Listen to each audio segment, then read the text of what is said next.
Hi, and welcome to Woven Worlds.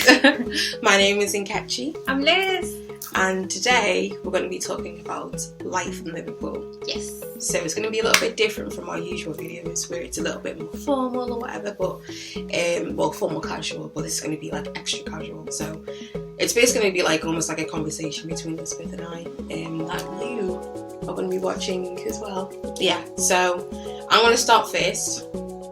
I'm going to ask Elizabeth some questions about this, living in Liverpool, and then she'll do the same for me. And also, like, do you notice like the hearts and wires? They're so cute, right? Like, where are yours? There they are. First off, how did you get here? How did I get here? Well, I had to take a plane and Why did you choose Liverpool? Because it had the most good reviews by other students in the UK, actually really good reviews, so that's one of the many reasons I chose Liverpool, because there's many more reasons. But yeah, that's the main one, because of the student facilities. Apparently it's very good, and yeah, when I arrived, it's student city. What was the journey like coming here? Like you've been here for a few years, right? Yes. Yeah, so how was it coming here? Like the journey from where you were before to here? I first arrived in Holland. I stayed in Holland for a week with my lovely, gorgeous friend. I know she's going to be watching this video. Hi. After a week of being in Holland, I came here. I actually liked it despite the weather. Which hasn't changed, unfortunately. No. But I liked it. I liked the people. Actually, my friend also, when she came here, she also said that she liked the people. So that was also another of the reasons why I decided to stay in Liverpool. That's good. The time you've been here, can you name one pro and one con? Well, the pro is that I got to experience different things here. I got to meet wonderful people. You can say that my spiritual path started here, whereas before I wasn't spiritual at all. Spiritual what? No, I wasn't not. One of the cons is like becoming an adult, because when you are on your own, it's like you're facing the world as how you get to know the world how it really is, because when you are living with your parents, you still don't know what's outside. You're just like, yay, I'm living with my parents, I'm happy, they're paying for my bills. And I mean, I'm not saying that my parents pay my bills or everything, but you can say that it's less financial worry or problems or things like you have to look after in regards when you are already like an adult.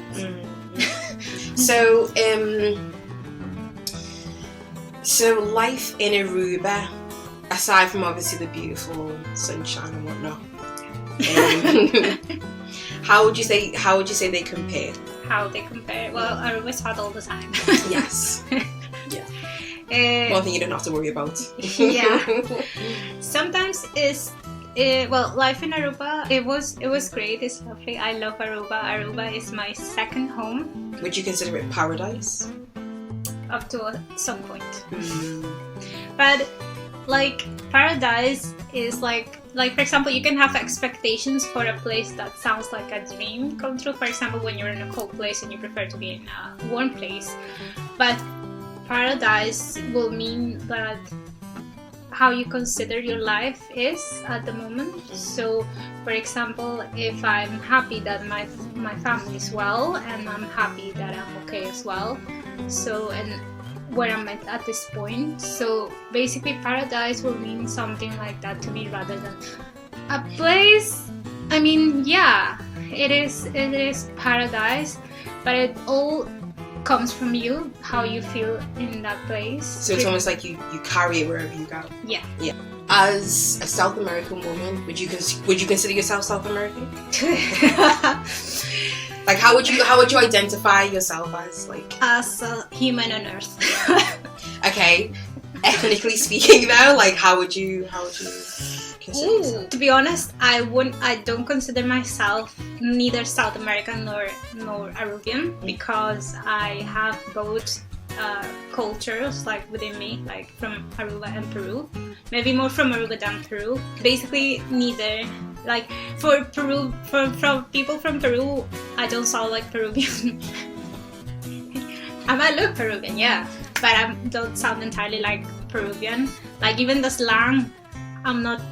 I might know a few words in slang in Peru, but not like entirely slang words that they're like, oh, so you're not from around here?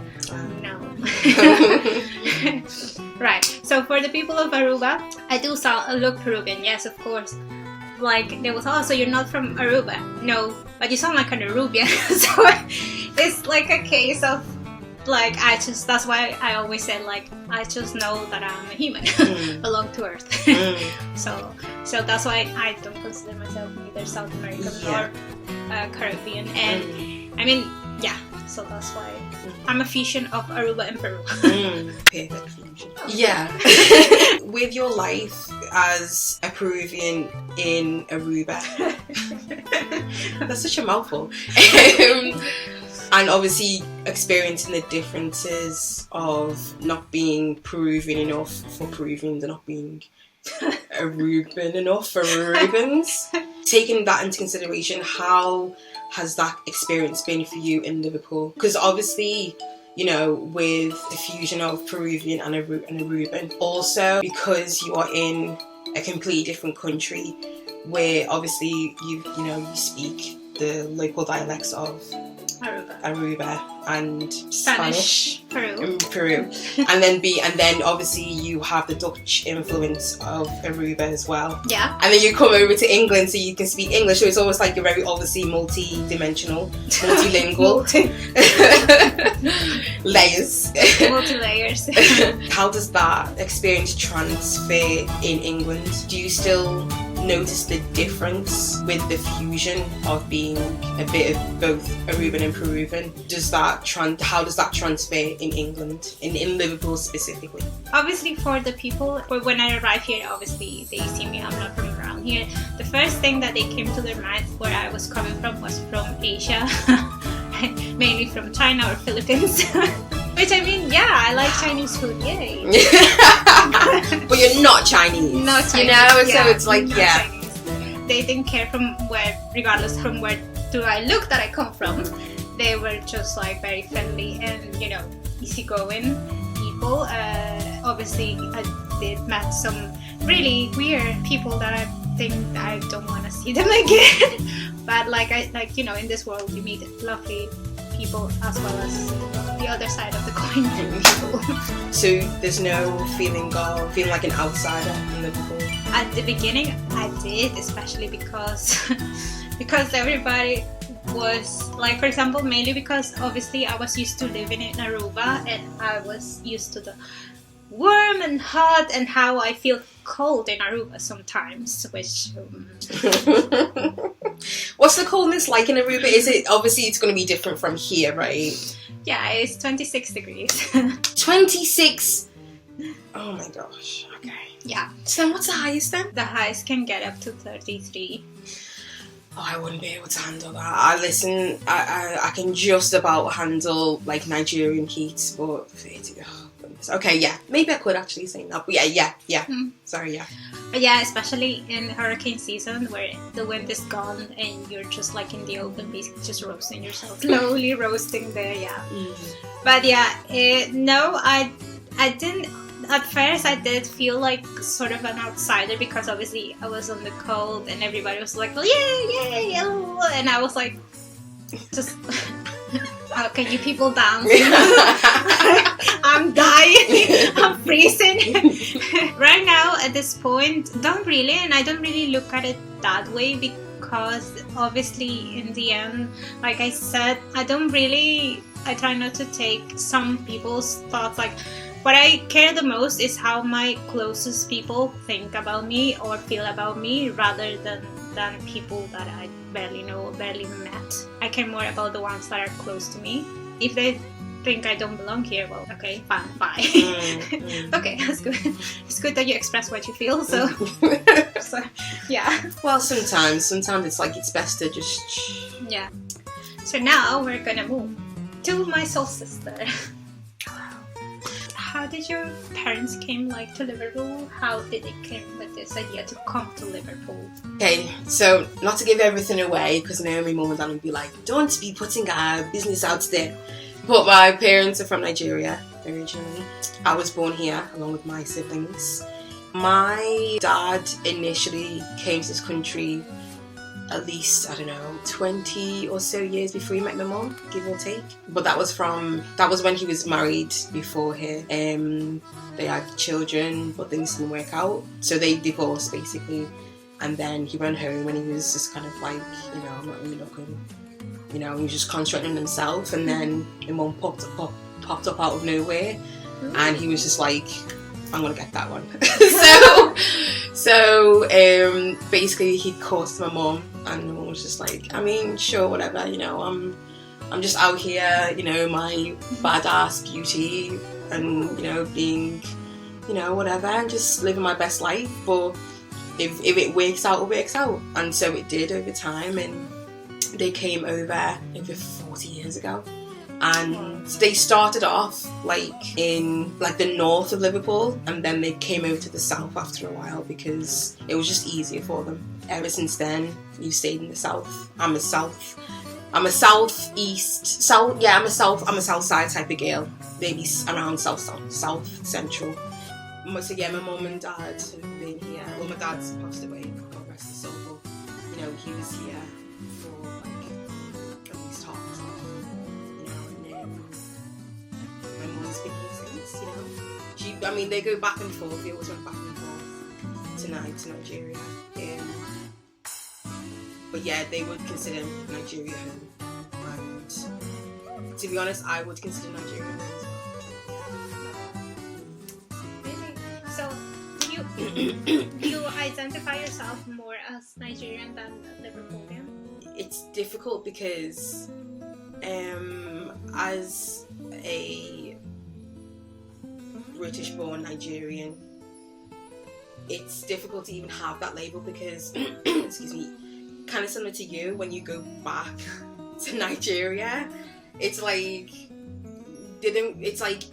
even the way I look, it's like, okay, obviously you're black, so it's like, you can fit in, whatever, but there's even I don't know what it is, but even as Nigerians, you look a specific way. If I saw a Nigerian person, 9 times out of 10, I don't know what it is, but it's like a seventh sense. I just know that they wouldn't more likely than not be Nigerian.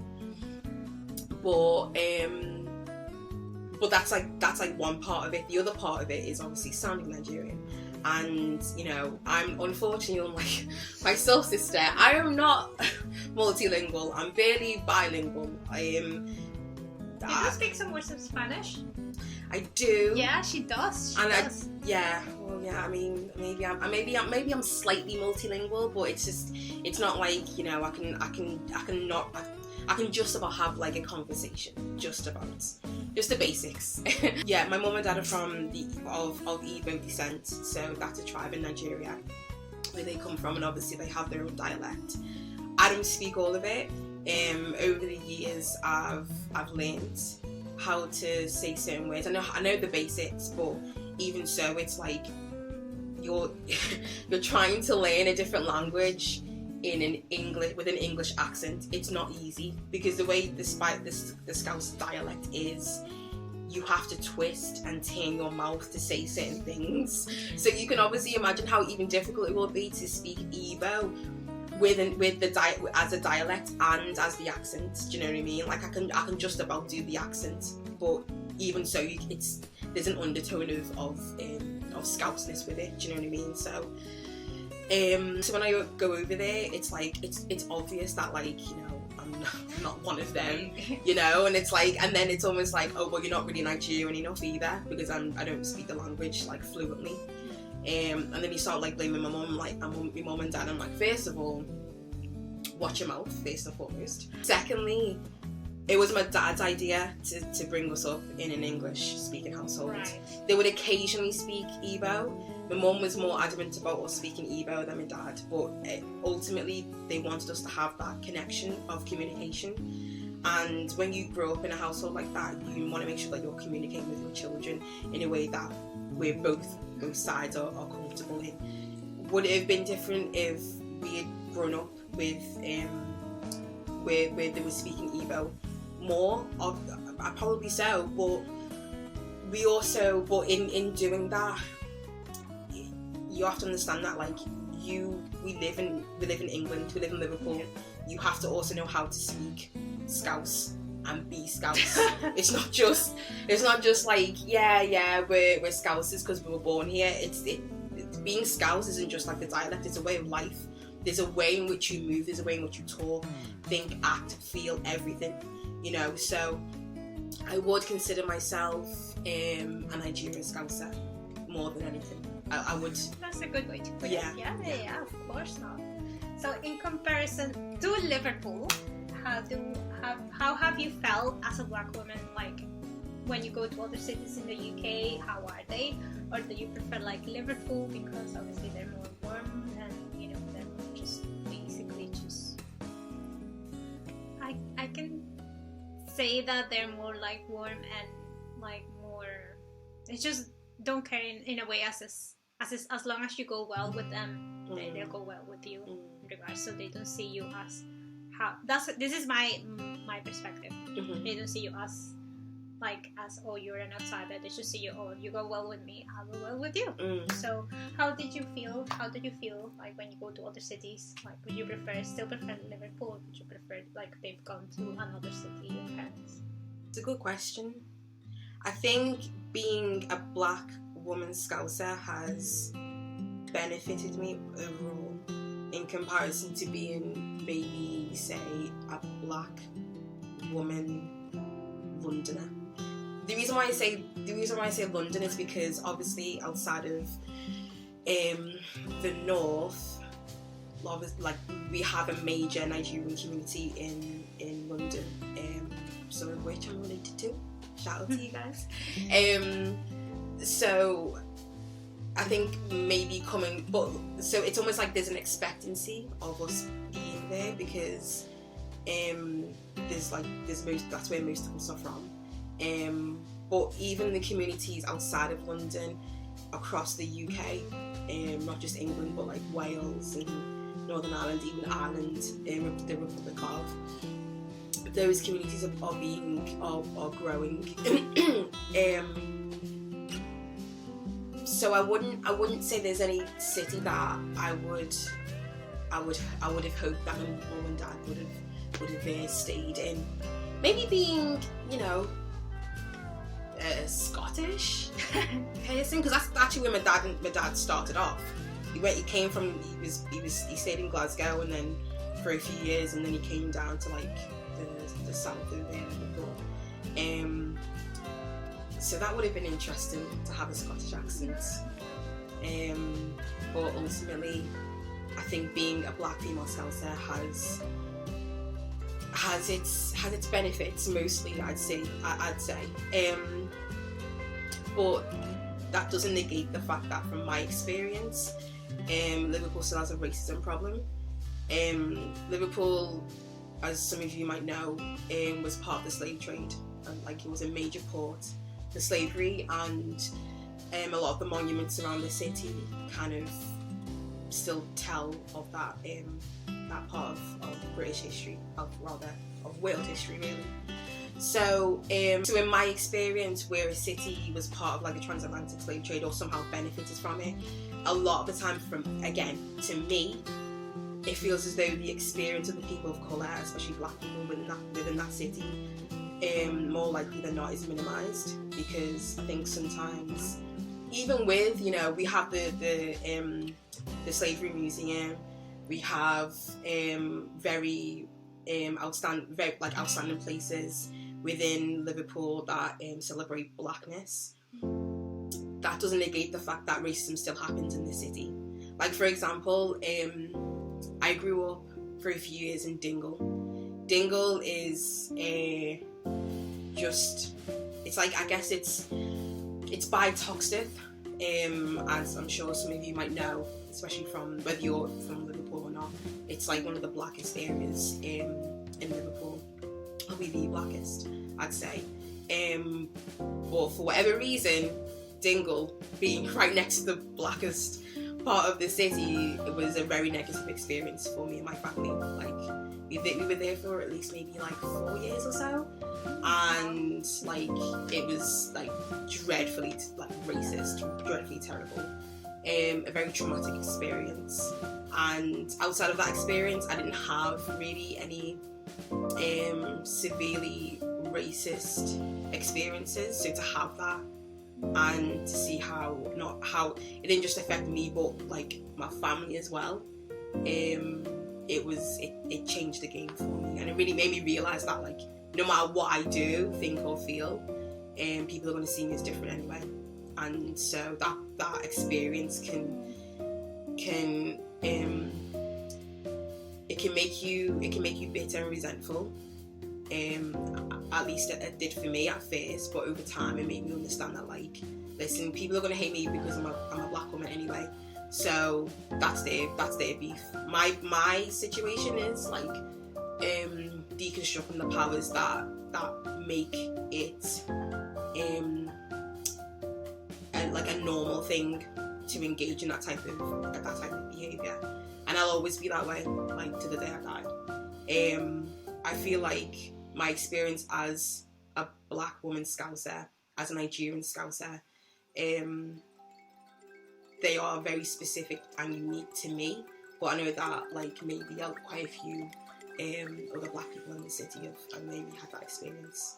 And so I would say that I don't know how I'd be I don't know if I'd be the same person if I was to have that same experience or something, or if I was to live in another city basically.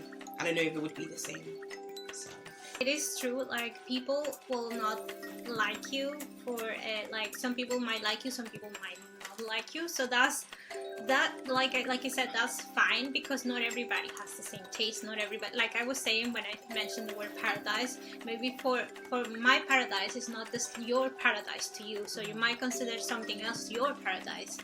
So yeah, it might be a case to like just going with who feels right with you, around you, or what feels right for you, regardless. Like for example, what's right for me, it might not be right for you. So, but that doesn't mean it's wrong. That just means it's mine. It's just different. And yours is yours. So yeah, that's something I think when I channel like my guide, or when I speak to my guide, or when I channel Archangel Michael, he just tells me like there's many different types of perfection, different types of beauty. So it's not like just one and that's it. So there's many different. So that's one thing we need to keep in mind, especially for those that have been like not from just one place, just come from different places, like me and her, like so yeah, we still have things to learn, more things to learn, practice.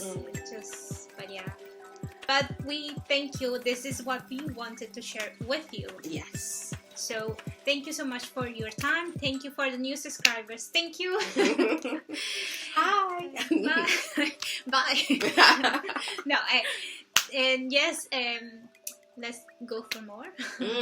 If you want to share your experiences, maybe if you live in another country, or if like you're in the situation like my soul sister, like your parents are from a different country and you were born in this one, but so you're not from here but not from there either. Yeah, so it's like so it's almost like a dual multi-citizenship, multi-identity. Yeah. So yeah, just share your comments or your thoughts. Maybe you prefer we would have your opinion on. Yeah, like basically share your experiences, guys, because like I said before, like my experience might not be unique to me. Yeah. So the only way we would know that is if you engage with us and let us know like how it has been for you, and And yeah, we're happy to engage with you guys. So like, yeah, come and talk to us on like social medias. All of our pages will be in the description box below. Yeah. But yeah, just like, share, subscribe, send it to your family, your friends, your foes, everybody. Yeah. And thank you so much for channeling. I was gonna say. I'm thinking too much of spirit. Thank you so much for your time. Thank you for watching us. And we'll see you on our next video. Yeah, which will be out in a few weeks. Yeah. So take care, guys. Bye.